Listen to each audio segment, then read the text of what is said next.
close interval. Stretch. Right.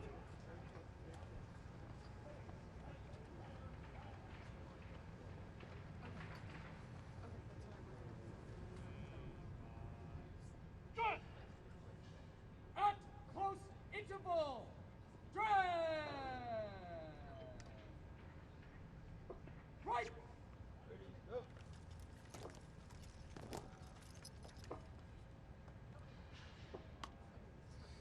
Good. At close interval. Stretch. Right.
Ladies and gentlemen, please rise if you are able, as honors are rendered to the President and remaining standing for the arrival of their Majesties, King Charles III and Queen Camilla, and the playing of the national anthems of the United Kingdom and the United States.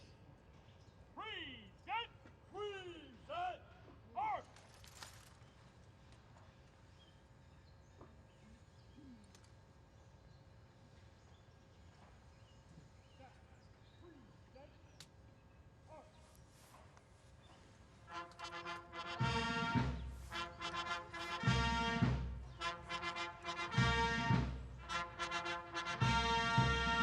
Ladies and gentlemen, the President of the United States, Donald J. Trump, and First Lady Melania Trump.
Ladies and gentlemen, the national anthem of the United Kingdom, followed by the national anthem of the United States. Present,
Ladies and gentlemen, please be seated.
Going right.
Ladies and gentlemen, the President of the United States, Donald J. Trump.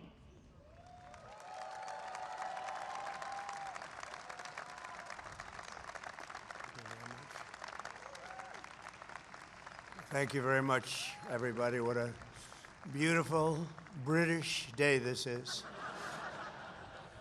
And it really is. Your Majesties, members of the British delegation, friends, service members, and distinguished guests, welcome to the beautiful White House. Great honor to have you. Melania and I will never forget the spectacular honor Your Majesties showed us during our extraordinary visit to Windsor Castle last September. Now it is our tremendous privilege to host you, and you're going to have a wonderful short stay, but stay nevertheless.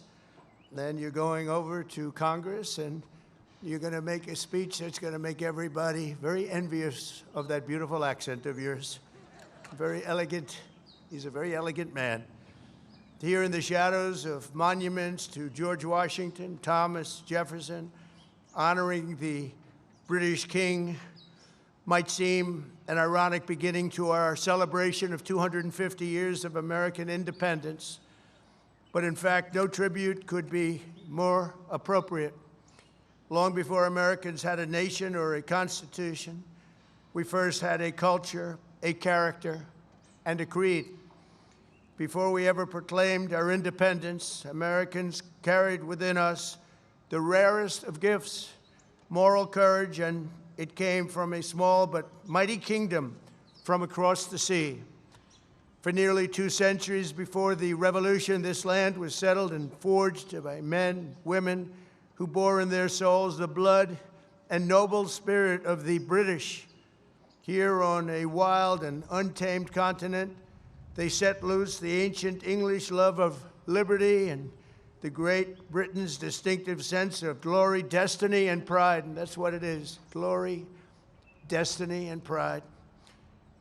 The American patriots who pledged their lives to independence in 1776 were the heirs to this majestic inheritance. Their veins ran with Anglo-Saxon courage.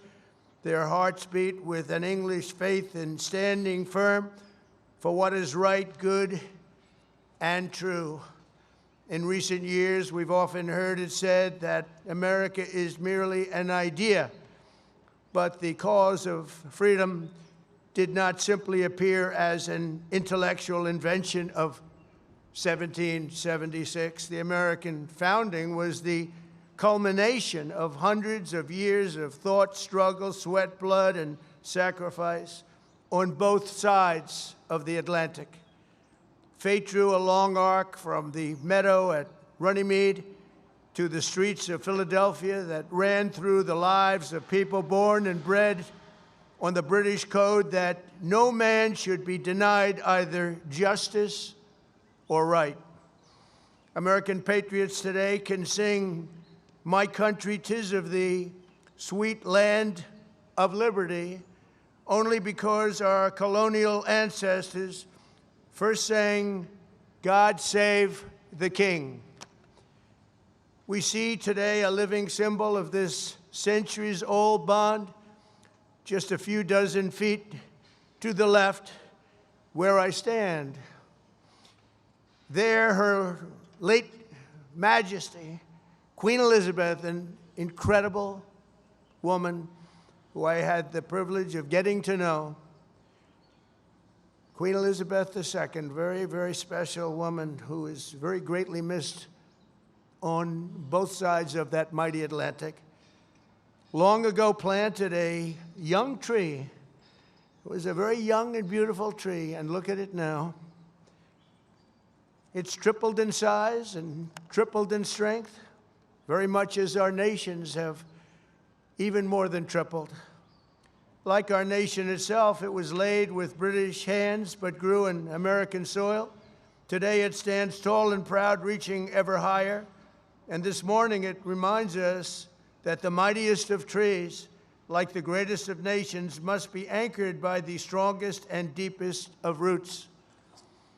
In the centuries since we won our independence, Americans have had no closer friends than the British.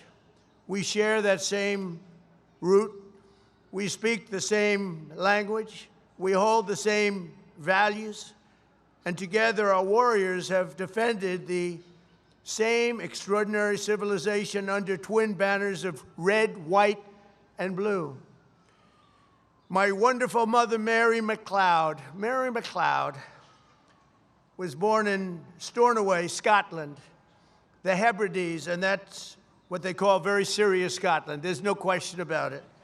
Some places they say, well, it wasn't really Scotland. The Hebrides, that's real serious Scotland. That's where they had their greatest of warriors, their greatest of warriors. She came to America at 19, met my incredible father. We loved him so much. We all loved him. We loved her. We loved him, Fred, and they were married for 63 years. And excuse me if you don't mind. That's a record we won't be able to match, darling. I'm sorry. Just not going to work out that way. We'll do well, but we're not going to do that well. 63 years. And my mother, I just see it so clearly. She loved, and I told the king this, she loved the royal family, and she loved the Queen. And anytime the Queen was involved in a ceremony or anything, my mother would be glued to the television, and she'd say, look, Donald, look how beautiful that is. She really did love the family, but I also remember her saying very clearly, Charles, look, young Charles, he's so cute. It's my mother. My mother had a crush on Charles. Can you believe it? Amazing how, I wonder what she's thinking right now. But beneath those beautiful flags, 8 decades ago, Prime Minister Winston Churchill and President Franklin Roosevelt famously met on a ship in the North Atlantic to outline a vision for the free world after World War II. That understanding of our nation's unique bond and role in history is the essence of our special relationship, and we hope it will always remain that way. The ship where the two great leaders met was called the Prince of Wales, the very title that His Majesty the King held longer than any other individual in British history, and he held it with great pride and respect. It's said that when Prime Minister Churchill first met this future king many decades ago, he was so impressed, he made the statement, he is so young to think so much and so well. And the bust of your great Prime Minister rests proudly again in the Oval Office. We're very proud to bring it back. We brought it back. Throughout His Majesty's life, the world has witnessed that same thoughtfulness which first struck Britain's greatest Prime Minister. His Majesty's intellect, passion, and devotion have been really a blessing to the British people, but not only to his own country, but to the cherished bond between the United States and the United Kingdom. And I am very certain that it will continue that way long into the future. In a few hours, His Majesty will stand in the heart of the United States Capitol as the very first British king ever to address a joint session of the United States Congress. So he's going to be addressing Congress, and I'm going to be watching. I was thinking of going, but they said, I don't know, that might be a step too far. I would love to go. It's not supposed to be protocol, but I would love to be with you. But there, the direct descendant of King George III will speak to the direct successor of the very body that gathered in Independence Hall on July 4th, 1776. If John Adams and George Washington or the King's fifth great-grandfather could see that sight, they might be absolutely shocked, but probably only for a moment. Surely they would be delighted that the wounds of war healed into the most cherished friendship. Think of that very, very long ago difficult war, and yet those wounds did indeed heal into the most cherished of friendships, most cherished. They would be moved beyond words to know that the soldiers who once called each other Redcoats and Yankees became the Tommies and the GIs who together saved the free world as brothers in arms and brothers in eternity, and nobody fought better together than us. If they could see us today, our ancestors would surely be filled with awe and pride that the Anglo-American Revolution in human freedom was never, ever extinguished, but carried forward across centuries, across oceans, and across history until it became a fire that lit the entire world. So today we look back on 250 years. Let us remember what has made our countries the two most exceptional nations the world has ever known. And together let us go forward with even stronger resolve to carry on our sacred devotion to liberty and to the traditions of excellence that have been our shared gift of all mankind. Your Majesties, thank you once again for making this important visit. We are so honored. May God forever bless the United Kingdom, Great Britain, and Northern Ireland, and may God bless the United States of America. Thank you very much, everybody. Thank you. Thank you.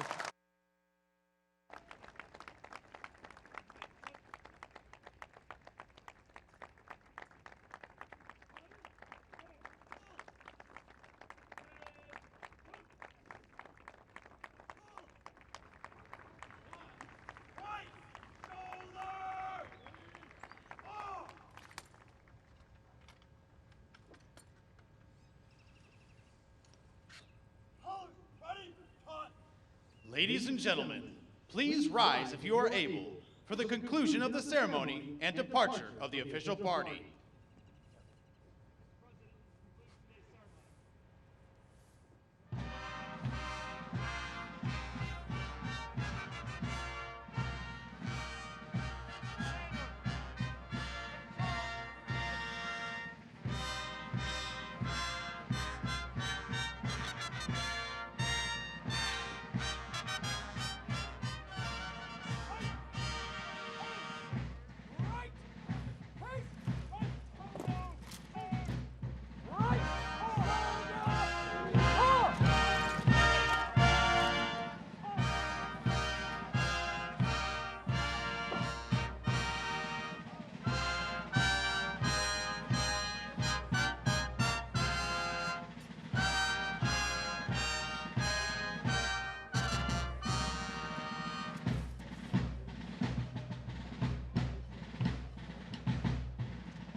Have you? First one. So where did you go? Did you go with Brad? So you're going to go again?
Like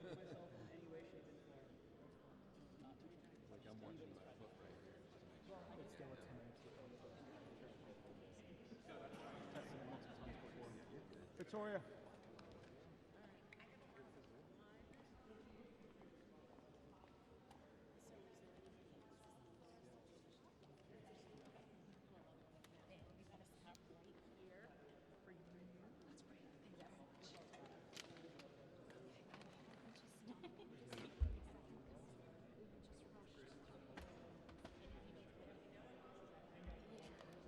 And the rest of them upstairs. They're going in the train. They're going in the train. So are you approved for this? No. You're approved yourself. Cool. No. As you go in the door, it's on the right hand side. Yeah. I drew a little J inside him. I don't think it will.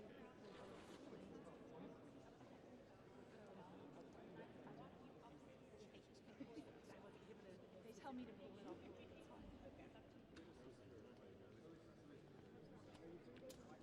Why? Just see where I'm going to pan. Yeah, I'm just looking at Oh, hi. Hey. A friendly face. I'm just like tunnel vision.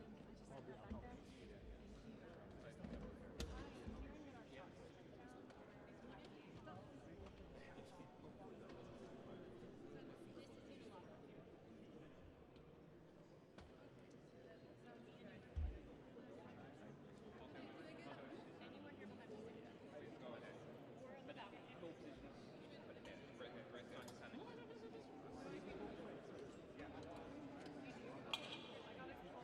Hey mate, how you doing? You good? Yeah. I'll ask them slowly for you. This is Caleb. They've seen me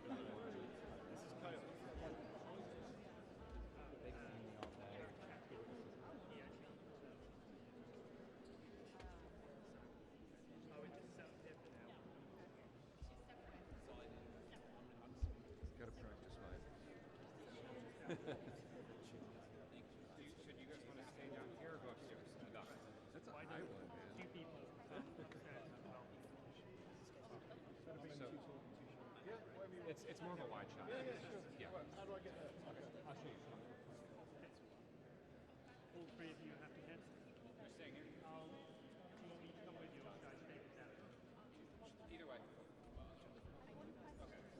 We're all going to the same place, so it's never going to go right upstairs.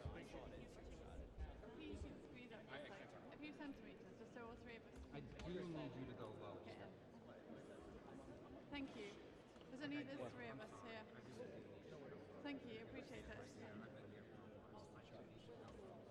We'll go there. I need you to go low. They're going to come through here. I need to follow them. Take the front. Go low. I'm happy. I'm good to go. And I'm good. Yeah, I like that thing here. Remind me your Good?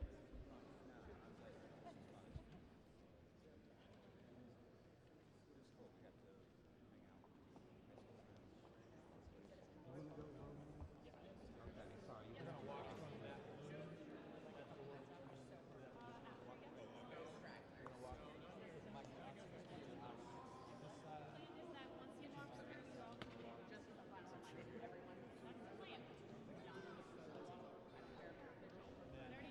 The chamber in about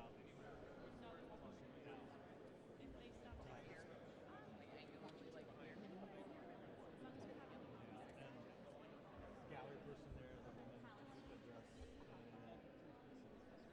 That's the front of the gallery.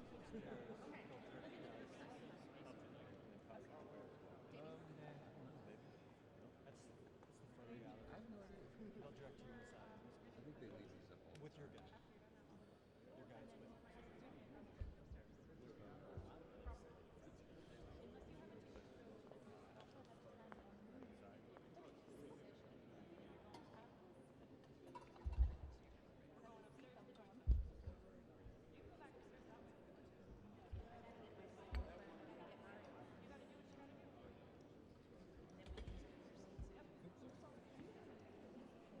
I'm good.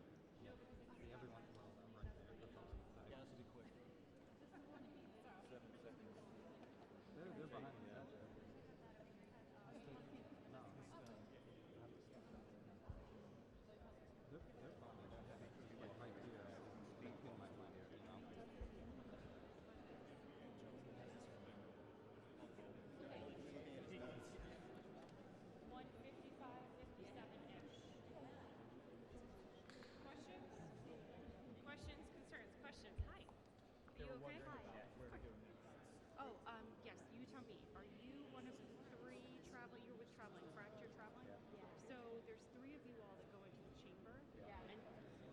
a ticket to that. Yeah. Fabulous. You're gonna go with me then, and I'll take you upstairs, and I'll get you inside the chamber. Okay. What time? 1, 2, who else is with you? Oh, wonderful. Thank you. Do you have a ticket as well already? You're the third. You're the 3. No, it's going up to the gallery. The gallery, so Inside the chamber. I've got Okay. colleagues that are going. Then you would probably go back to the whole room where that is. Okay, sounds good. But the ones that have the ticket are gonna go with me. And And your colleague who else has the ticket, meet me upstairs. Can you call him? You can go up there. Yeah, you can be up there. Oh, they're up there as well. Your other person might be upstairs. Do you see your other person up there? Okay. There's another. So there's this pool, then there's another. Good. So have him meet me upstairs. Meet us upstairs with his credentials. 3rd floor. He has to go up 1 level. I can't leave this, but he has to go up 1 level. After he does the string, he just has to go up 1 level, and then he's right outside the hallway. 3rd floor. 1 level up. Yeah, just go 1 level up, and then we'll look for him. Yeah. And I'll be you will help me find him. Does that sound okay? And I'll make sure then you get it. What, Go 1 level up. Between 155 and 157.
Doing good? Okay. Will we get like a 1-minute notice or? I mean, I sure hope so. I would assume so. But Yeah. Just whether it's typical or not.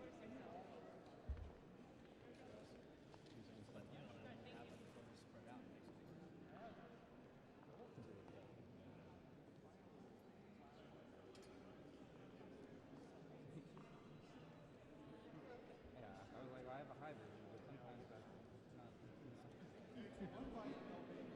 Like, I passed the hybrid. The other one went down. No, it was a miss. It was a miss.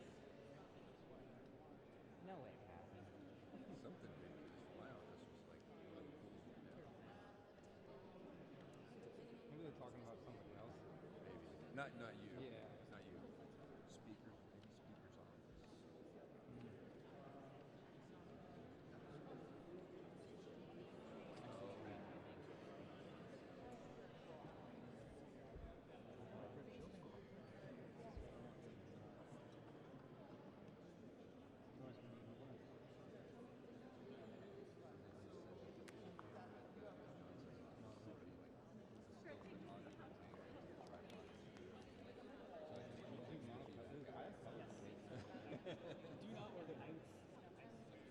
Learn from other people's mistakes.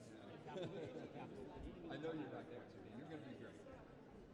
Yeah, it is. That But was we were really talking fun. about it. It's not too good. That should be fine. Because I've been doing this for Sorry. what I remember last. It's the bungee that's competitive. No, that was actually like a hold on. That's why No, you're good. Perfect. yeah. I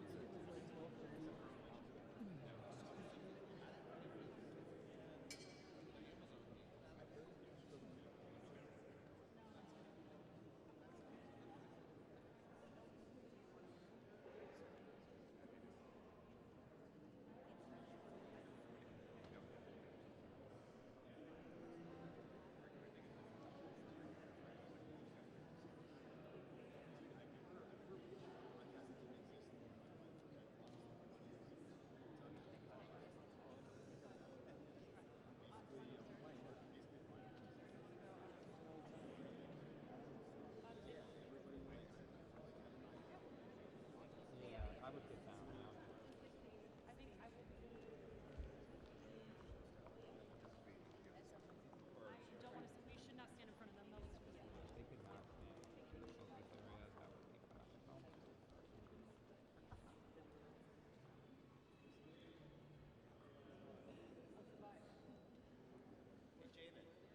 I don't think so.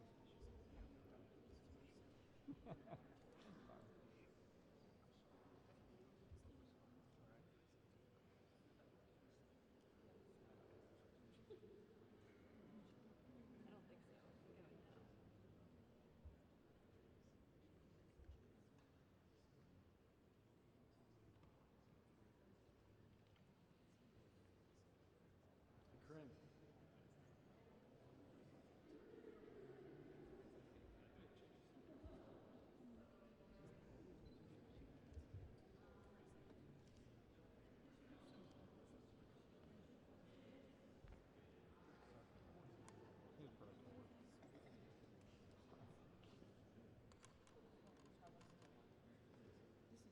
I feel like we're not going to get a warning if this going to happen.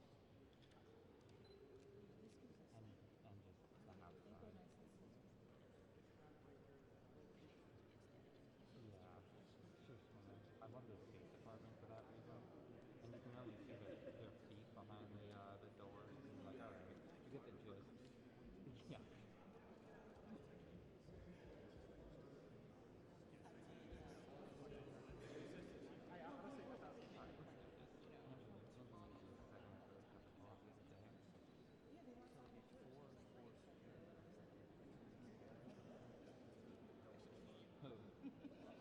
Oh. Little GNC. Hopefully by the time they get here, it'll be fun. Beefeater. Something fancier than Beefeater, yeah. Yep. Beefeater is just the one British gin I know off the top of my head. Is Tanqueray blue though? No, Tanqueray is green. Yeah. But I did used to like Tanqueray.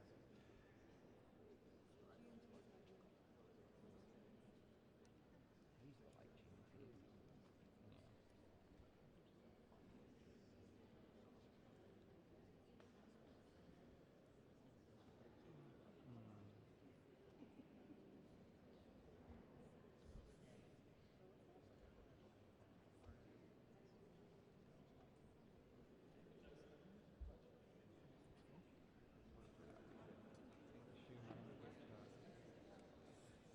Normally I would pan him, but I feel like I can't in this situation.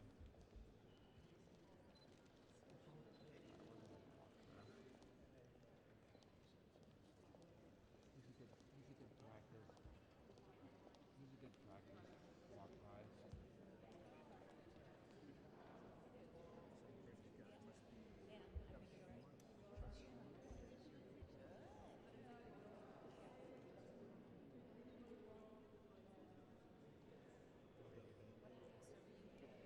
Yeah,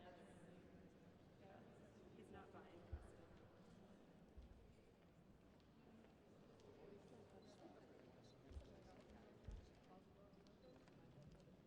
Oh gosh. Oh man.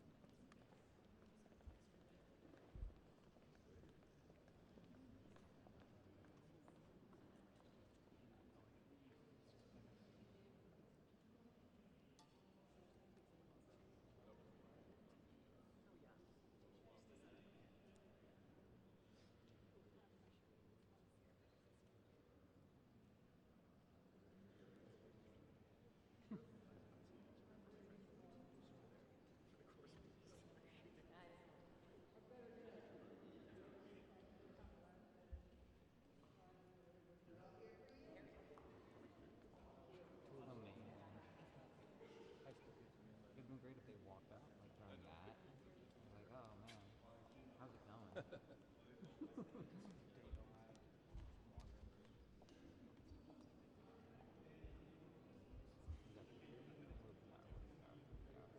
Anyone moving fast, but they're not. They don't want to fight. They're the king's security. I'm okay with it. I'm okay with this in here.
Everybody with a ticket, go into the chamber.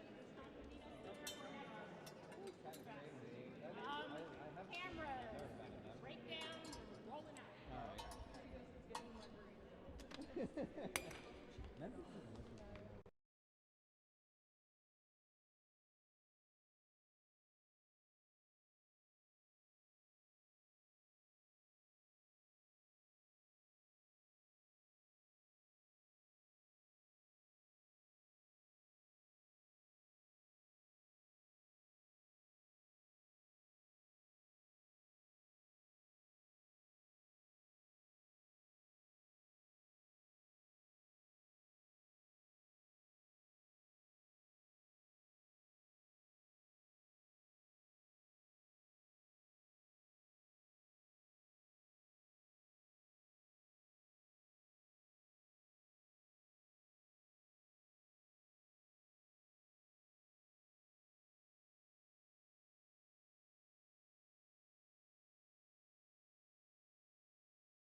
Mr. Speaker, Their Majesties King Charles III and Queen Camilla.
Members of Congress, I have the high privilege and distinct honor of presenting to you His Majesty Charles III.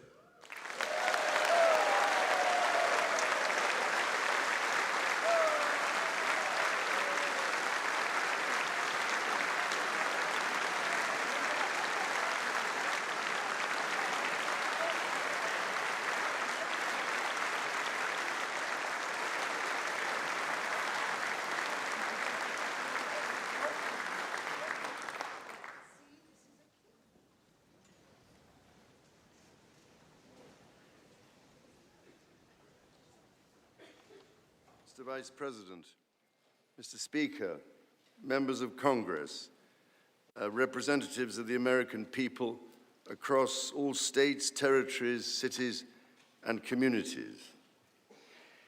I would like, if I may, to take this opportunity to express my particular gratitude to you all for the great honor of addressing this joint meeting of Congress, and on behalf of the Queen and myself, to thank the American people for welcoming us to the United States to mark this semi-quincentennial year of the Declaration of Independence. And for all of that time,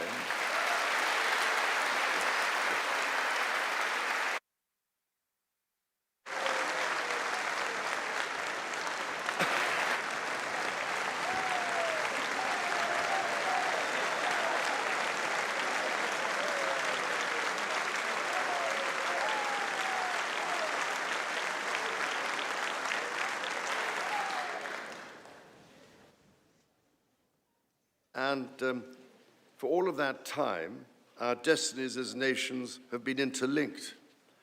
As Oscar Wilde said, we have really everything in common with America nowadays, except, of course, language. So, ladies and gentlemen, we meet in times of great uncertainty, in times of conflict from Europe to the Middle East, which pose immense challenges for the international community and whose impact is felt in communities the length and breadth of our own countries. We meet too in the aftermath of the incident not far from this great building that sought to harm the leadership of your nation and to foment wider fear and discord. Let me say with unshakable resolve, such acts of violence will never succeed.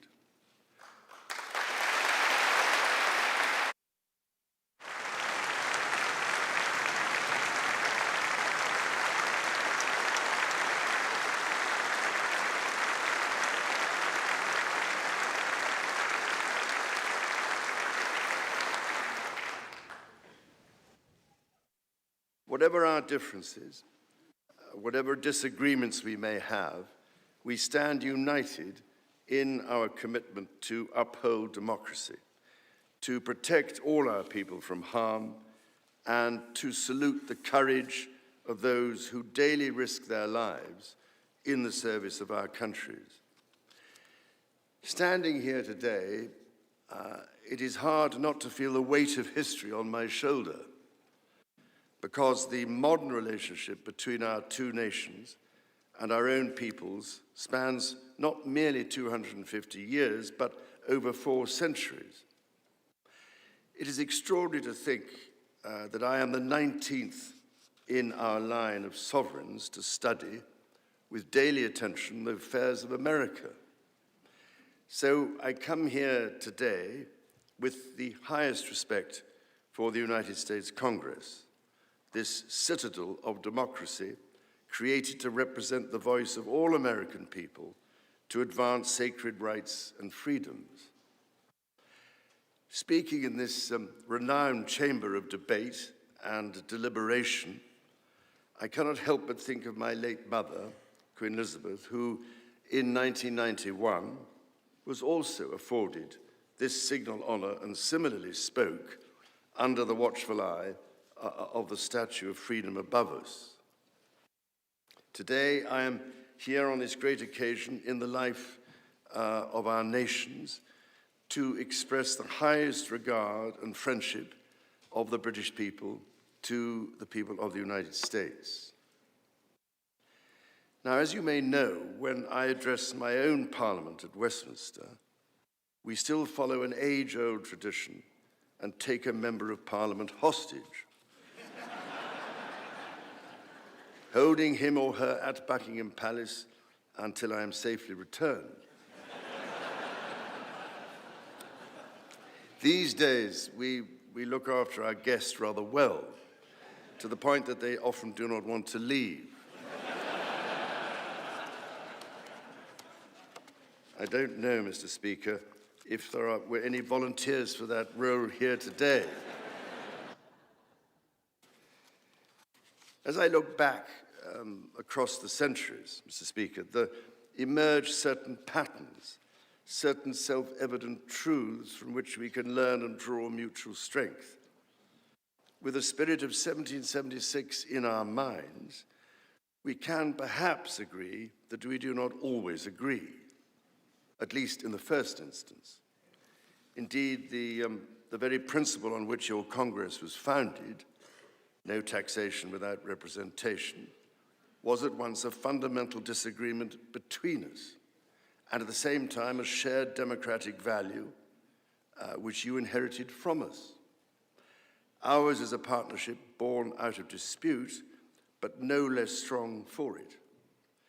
So perhaps in this example, we can discern that our nations are in fact instinctively like-minded, a product of the common democratic, legal, and social traditions in which our governance is rooted to this day. Drawing on these values and traditions, time and again, our two countries have always found ways to come together. And by Jove, Mr. Speaker, when we have found that way to agree, what great change is brought about, not just for the benefit of our peoples, but of all peoples. This, I believe, is the special ingredient in our relationship. As President Trump himself observed during his state visit to Britain last autumn, The bond of kinship and identity between America and the United Kingdom is priceless and eternal. It is irreplaceable and unbreakable.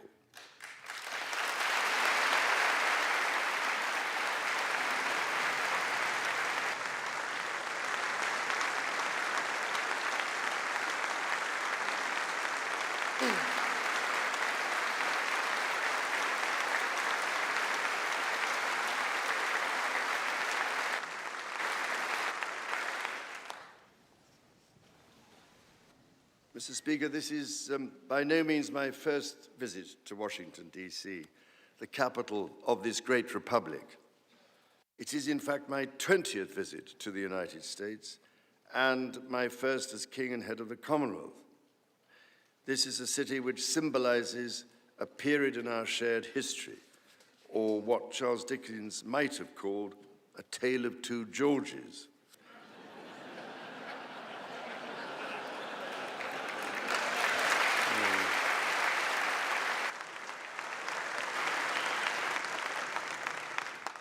First President, George Washington, and my 5 times great-grandfather, King George III.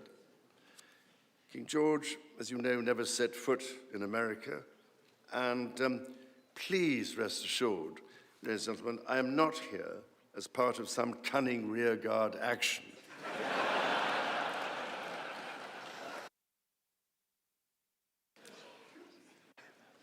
The founding fathers were bold and imaginative rebels with a cause. 250 years ago, or as we say in the United Kingdom, just the other day,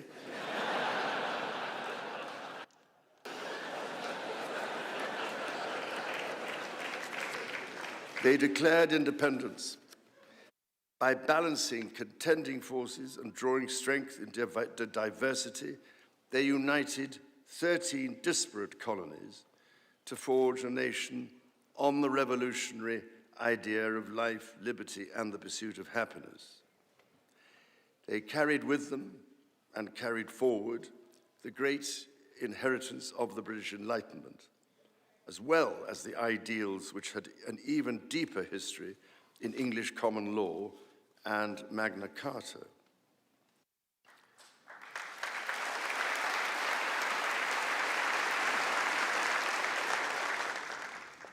These roots run deep, and they are still vital.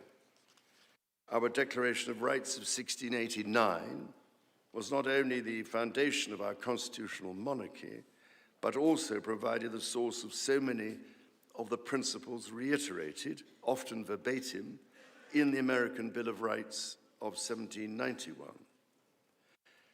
And those roots go even further back in history.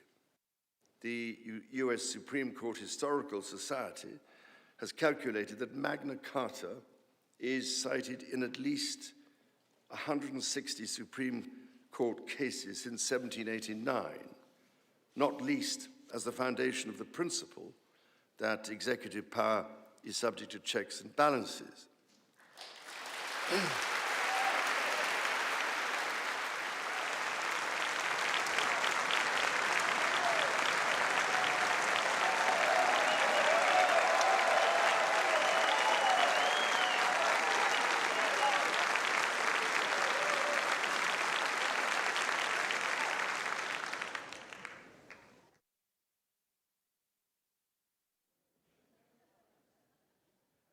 This is the reason why there stands a stone by the River Thames at Runnymede, where Magna Carta was signed in the year 1215.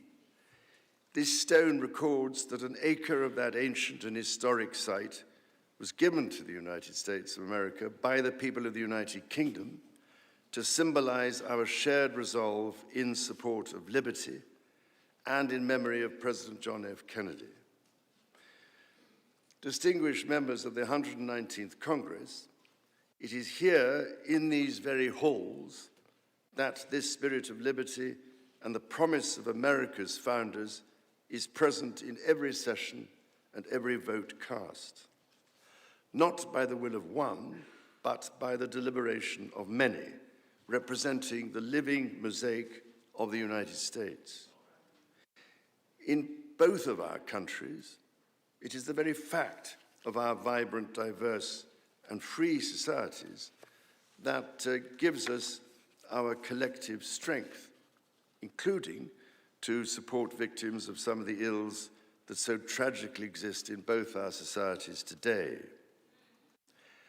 And, Mr. Speaker, for many here, and for myself, the Christian faith is a firm anchor and daily inspiration that guides us, not only personally,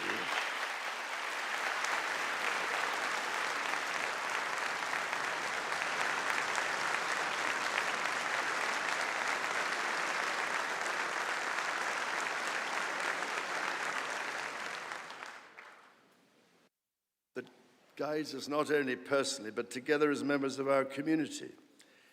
Having devoted a large part of my life to interfaith relationships and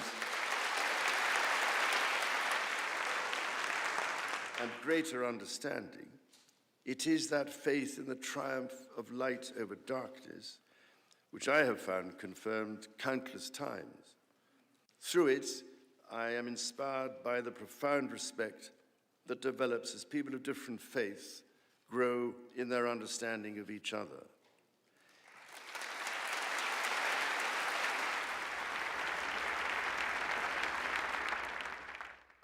It is why, it is my hope, my prayer, that in these turbulent times, working together and with our international partners, we can stem the beating of plowshares into swords.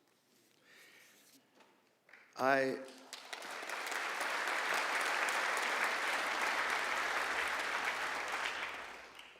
am mindful that we are still in the season of Easter, the season that most strengthens my hope. It is why I believe with all my heart that the essence of our two nations is a generosity of spirit and a duty to foster compassion, to promote peace, to deepen mutual understanding, and to value all people of all faiths and of none.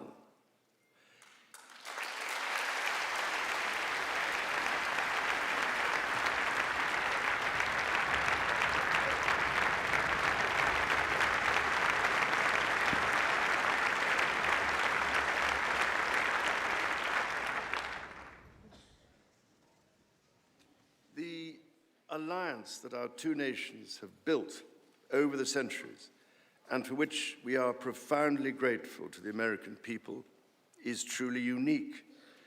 And that alliance is part of what Henry Kissinger described as Kennedy's soaring vision of an Atlantic partnership based on twin pillars, Europe and America. That partnership, I believe, Mr. Speaker, is more important today than it has ever been.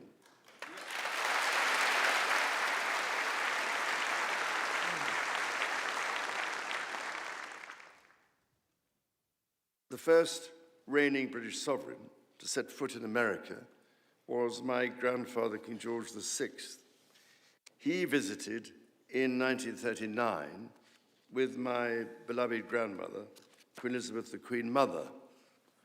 The forces of fascism in Europe were on the march, and sometime before the United States had joined us in the defense of freedom, our shared values prevailed.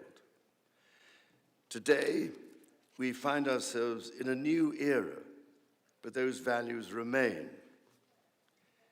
It is an era that is in many ways more volatile and more dangerous than the world to which my late mother spoke in this chamber in 1991.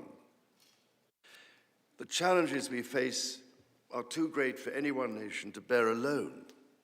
But in this unpredictable environment, our alliance cannot rest on past achievements or assume that foundational principles simply endure. As my Prime Minister said last month, ours is an indispensable partnership. We must not disregard everything that has sustained us for the last 80 years. Instead, we must build on it.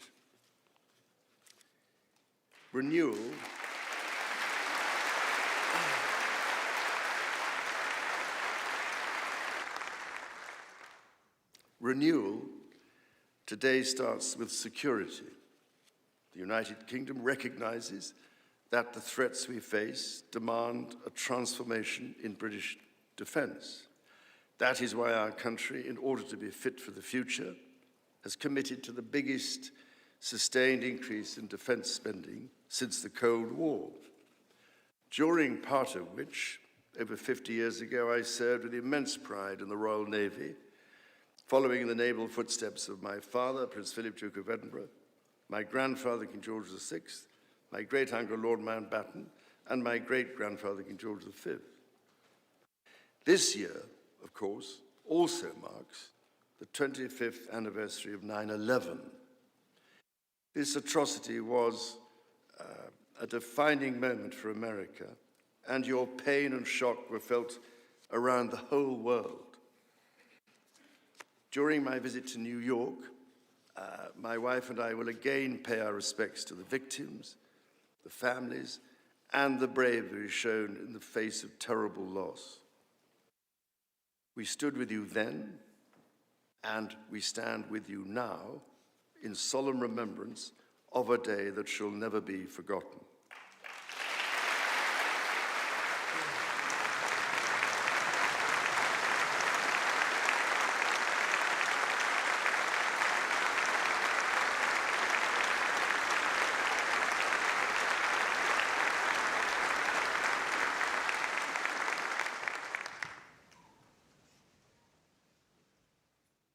In the immediate aftermath of 9/11, when NATO invoked Article 5 for the first time, and the United Nations Security Council was united in the face of terror, we answered the call together, as our people have done so for more than a century, shoulder to shoulder through 2 world wars, the Cold War, Afghanistan, and moments that have defined our shared security.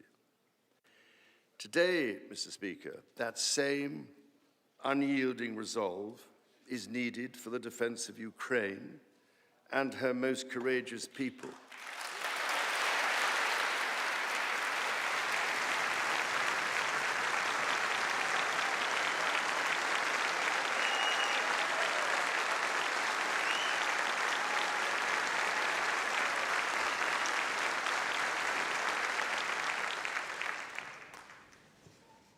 It is needed in order to secure a truly just and lasting peace. From the depths of the Atlantic to the disastrously melting ice caps of the Arctic, the commitment and expertise of the United States Armed Forces and its allies lie at the heart of NATO, pledged to each other's defense, protecting our citizens and interests, keeping North Americans and Europeans safe from our common adversaries.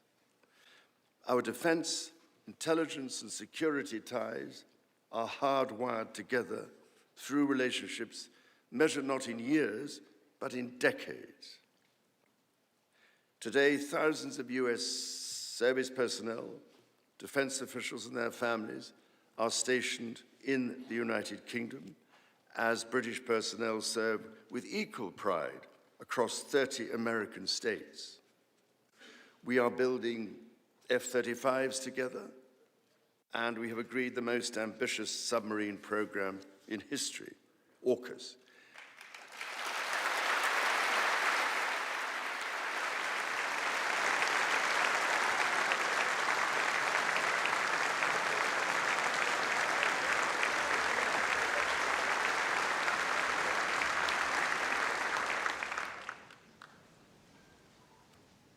And we are doing it in partnership with Australia, a country of which I'm also immensely proud to serve as sovereign. We do not embark on these remarkable endeavors together out of sentiment. We do so because they build greater shared resilience for the future, so making our citizens safer for generations to come. Our common ideals were not only crucial for liberty and equality, they are also the foundation of our shared prosperity. The rule of law, the certainty of stable and accessible rules, an independent judiciary resolving disputes and delivering impartial justice. These features created the conditions for centuries of unmatched economic growth in our two countries.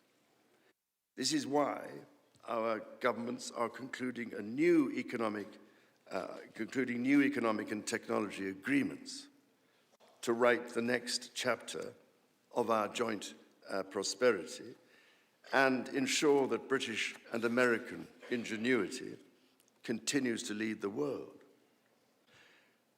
Our nations are combining talent and resources in the technologies of tomorrow. Our new partnerships in nuclear fusion and quantum computing and in AI and drug discovery, holding the promise of saving countless lives. More broadly, we celebrate the $430 billion in annual trade that continues to grow, the $1.7 trillion in mutual investment that fuels that innovation, and the millions of jobs on both sides of the Atlantic, supported across both economies.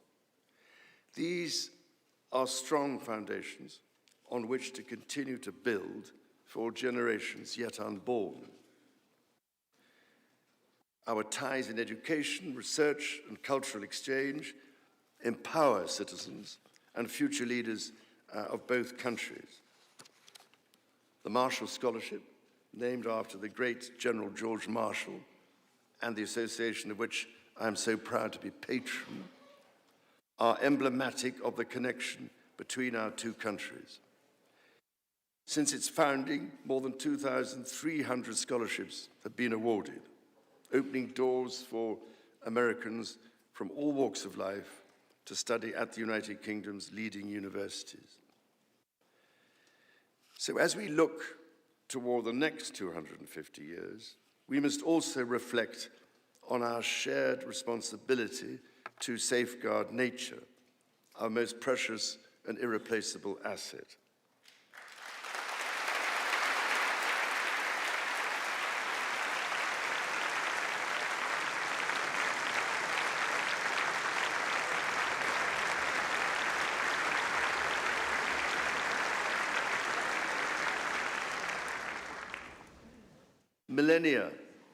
Millennia before our nations existed, before any border drawn, the mountains of Scotland and Appalachia were one, a single continuous range forged in the ancient collision of continents. The natural wonders of the United States of America are indeed a unique asset, and generations of Americans have risen to this calling. Indigenous, political, and civic leaders, people in rural communities and cities alike, have all helped to protect and nurture what President Theodore Roosevelt called the glorious heritage of this land's extraordinary natural splendor, on which so much of its prosperity has always depended. Yet, even as we celebrate the beauty that surrounds us, our generation must decide how to address the collapse of critical natural systems, which threatens far more than the harmony and essential diversity of nature. We ignore at our peril the fact that these natural systems, in other words, nature's own economy, provide the foundation for our prosperity and our national security.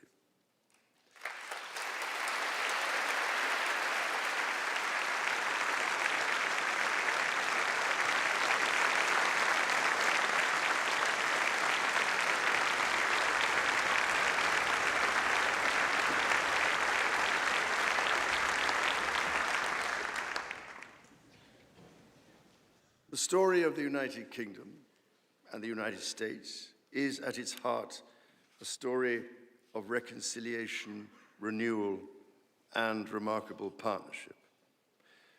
From the bitter divisions of 250 years ago, we forged a friendship that has grown into one of the most consequential alliances in human history. I pray with all my heart that our alliance will continue to defend our shared values with our partners in Europe and the Commonwealth and across the world. And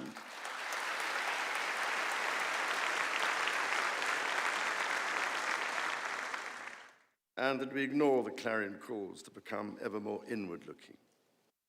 Mr. Speaker, Mr. Vice President, distinguished ladies and gentlemen, America's words carry weight and meaning, as they have since independence.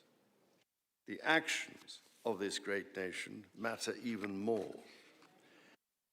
President Lincoln understood this so well with his reflection in the magisterial Gettysburg Address, that the world may little note what we say, but will never forget what we do.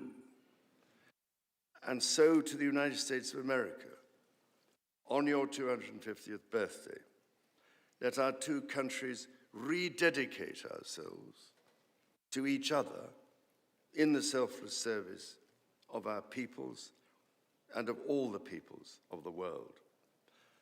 God bless the United States, and God bless the United Kingdom.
Completed. The chair declares the joint meeting of the two houses now dissolved.